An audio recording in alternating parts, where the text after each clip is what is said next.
Hi there. This is Kamala Murphy. I'd like to welcome you to this episode of the Heart and Chutzpah podcast. It's been a couple of months since I've recorded an episode, and part of that was because I was going through something very akin to what felt like one of the dark nights of the soul, where life is just so challenging. And I honestly was really struggling. Um, my husband had been given a diagnosis of cancer, which was unexpected. Um, and just the things that are going on in this world are so heavy and so hard. And then in the middle of last month, I wound up in the emergency room. Something really unexpected had happened, and I had to be rushed to ER. And as I'm, trying to talk with the doctor and explain some of what was going on, they were just stumped. They could not figure out what was happening. And at one point, the younger doctor said, "Well, sometimes um, just weird things happen to older people." And I I laughed because it's like that's although I don't feel older, I am. And it was kind of like ah, start you need to start thinking a little bit differently. Not think differently, but recognize that you are older. So as I was being hooked up to all of these monitors and the IV and all sorts of testing things that were going on. I was trying to do my breathing and my remembrance, my prayer. Um, and I had this sudden recognition as I'm listening to the heart monitor or one of the monitors beeping. It was a very sudden thing, but it was like I could die. And it was very brief. And knew it wasn't true, it wasn't accurate information. But the realization that as an older person, well, none of us really know how long we have, right? But as an older person, um, I have far fewer days ahead of me than I have behind me. And that's part of this dark night, but also the wake up call. And that's one thing that I really do recognize, that when we experience these dark nights of the soul, or feel like we're going through this dark tunnel, that it's there. We're going through this experience for a reason. And I think part of this for me has been to recognize a couple of things. One, that I'm older, that um, although I have this great life, a life that I'm really grateful for, there's some things that I still want to do. So I think this dark night, as is often the case, um, has us reflect on our experiences and recognize that we're being called to something else. Because for me, um, every time I've experienced one of these dark nights, I come out feeling richer, like there's a deeper experience of what this life is all about, my my part in it, my place in it, and just feeling like, okay, what is it that I want to do with the rest of my life? Um, and I, and not to be morbid, but I do. Um, I had this thought, well, say I've got 15 or 20 years left in this life. That comes down to, maybe 6,000 to 7,500 days. And all of a sudden, starting to think, ooh, I don't have time to waste here. If I want to do something, if I want to experience some things, um, 6,000, 7,000 days, that's not a ton of time. So don't waste any of it. And that poem, or the line that Mary Oliver had, is tell me, what is it that you plan to do with your one wild and precious life? And I think, what am I planning to do, and what am I going to do with my wild and precious days? If I want to, choose to live a life that I love, what are the things, the elements that I am going to put in to this day? And since it's near the beginning of a new year, seems like an opportune time to look and discover a little bit more and make some choices.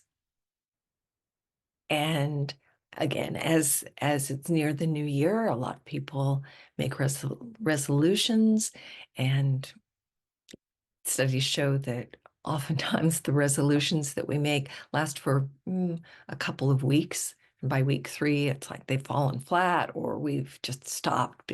We've given up, right? And one of the things that I feel for myself, and I think for a lot of other women, it's not so much making the resolution, but deciding, who is it that I want to be, and sort of shifting um, our identities, so, looking at what we have experienced and what we want to experience. Who do I want to become? One of the things I've been writing about nearly every day for weeks now, is wanting to summon my best self forward for these remaining years and days. Who do I want to show up as? Who do I want to live my life as? And a lot of that is then, the identity, what, um, I listened to Marie Forleo recently, and she says, well, at one point she said, I don't do overwhelm, when she had often been overwhelmed. So it's like making a choice to see yourself differently. And so some of the things for me is like, I floss every day. I'm someone who flosses every day. And I haven't in the past, but it's, if I'm telling myself I floss every day, I make my bed every day, I uh, take one uncomfortable action every day, then that's going to change how I view myself. And I fall off. It's like, um, if I didn't make the bed this morning, and I could say, oh, I just blew it. This is hopeless, or worse, maybe. I ate that piece of cake, and then I wound up having 2 pieces of cake. And so my diet is blown. So just whatever. Or I can say, I had a piece of cake, and not beat myself up, forgive myself, or have a cheat day. But those things that, forgiving ourselves when we fall a little short. I think this is such a key piece, this self-forgiveness. So as I look into this new year and really feel into who I want to be, who I want to show up as, and I invite you, who do you want to show up as? And Are you willing to um, give yourself cheat days or allow yourself to forgive when you make the mistake, when you slip and you don't floss or you don't, do the thing that you said that you were going to do? That self-forgiveness can really, I was going to say it works wonders, but the truth is that's the way we get to move into being our greater selves, our best selves. It's by forgiving ourselves when we make the mistakes, when we don't meet our own expectations. And Lord knows most of us, especially those of us who've been raised to be good girls, have such high expectations for ourselves. So cutting ourselves a little slack and forgiving ourselves so that we can move on. I can just imagine that younger part of me um, who didn't experience a lot of forgiveness. There was a lot of criticism. So to feel like I can give that younger part of me uh, some compassion and forgiveness. And I don't know about you, but if you think of giving a younger version of yourself compassion and forgiveness and love, what does that do for her? I know for me, she gets excited. So I get excited. And so that it just keeps building on itself and helps me feel like, yes, I can do more. Mm, Not do more, be more of the woman that I want to be more joyous, to be more vibrant and enthusiastic about life.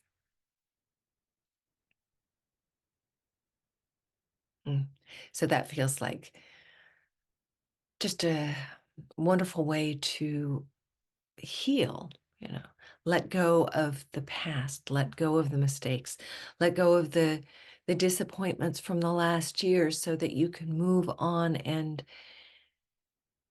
inhabit the spirit of the woman that you want to be, the gentleman that you want to be.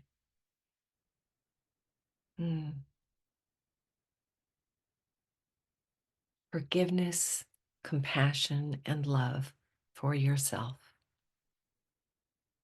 Filling up with that so that then what you bring to the world, to the clerk in the grocery store, to the person at the theater, at the library, it's just bringing more love and joy and peace to ourselves, then to our community, and it trickles out to the world.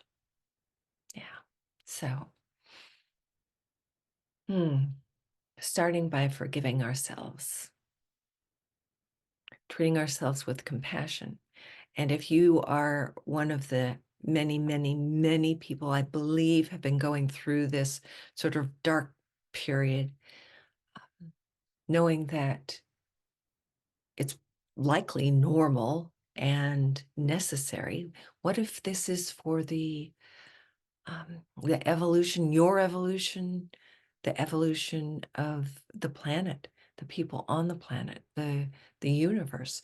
What if this is part of the plan and we have to do that self-reflection and let go of the old, feel compassion for who we've been so that we can move on to the beauty that we are now and beauty that we will continue to be.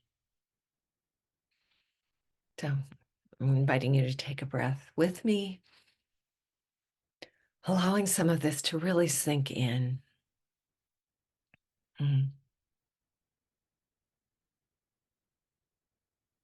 trusting ourselves, feeling compassion for ourselves and for others as we sort of stumble through um, this challenging time, this time of